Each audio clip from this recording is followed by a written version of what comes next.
bo bageze mu mudugudu wa Gashoro yego hanyuma umushoferi bitewe nuko hari wenda harataraza umuhanda nge niko nabitekereje we akatikoni mu kukatikoni noneho ngo uyu mushoferi ari ku muvuduko mwinshi cyane yego ngo n'abageni bamubwiye bati wagabanyije umuvuduko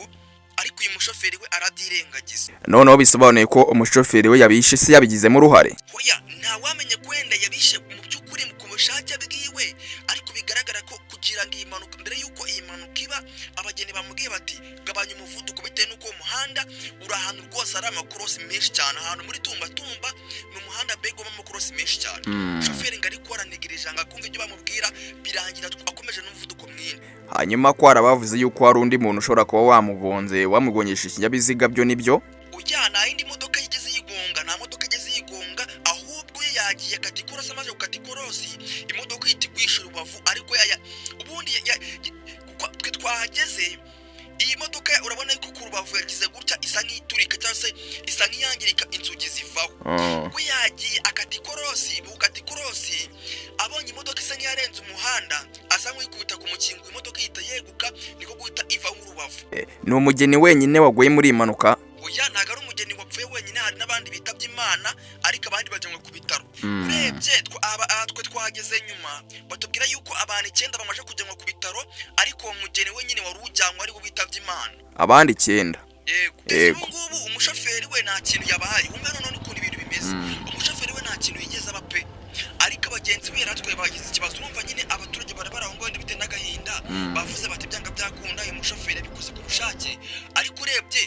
50% ushaka kuvuga yuko uyu mushoferi abikoze ku bushake bwe bitewe nuko ngo mbere yuko hari umurwayi wavuze yuko mbere yuko ngo iyi mpanuka iba shoferi bambwiye bati shoferi twara imodoka gake yarabyanga kugeza ku rwego yayikushumye akageza ahangaha kuri iri koni arakata amaje gukata nibwo iyi modoka yahise igwisha urubavu hanyuma uwo mugeni we bahise bamujyana mu bitaro nawe ego abarwayi babajyanye mu bitaro aho ngo witabye Imana wurumva byanga byakunda nayo bahise bamujyana mu bitaro kugira ngo babashe kuba baza kumushyinguranya murumva ntabwo umuntu ahitayitaba Imana ngo bamurikire aho ngaho hanyuma rero ubundi buvugizi abatujya bakaba barasaba ubuvugizi kugira ngo uwo mushoferi abashe kuba yahanwa hanyuma polisi ikaba irimo irabakurikirana urakoze cyane bwana Nshimiyimana namwe murakoze cyane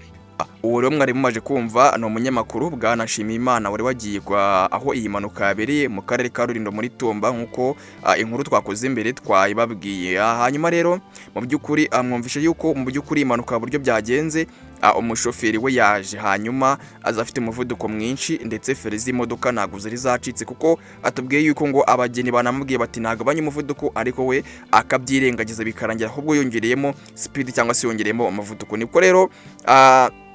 iyi modoka aje kugera hano mu ikoni hanyuma igeze mu ikoni nibwo umushoferi yikase hanyuma ihita igwisha urubavu ntago ari indi modoka yigonze nkuko twakoze muri rankuru tubabwira mutubabarire ntago ari indi modoka yigonze ahubwo yo ni urubavu yagwishije urubavu igwa uruhande rumwe hanyuma imaje kugwisha urubavu nibwo abari barimo bitabye Imana umugeni wari urimo n'abayitaba Imana hanyuma hakominika abandi bana 9 mu buryo bukomeye bakabajyanywe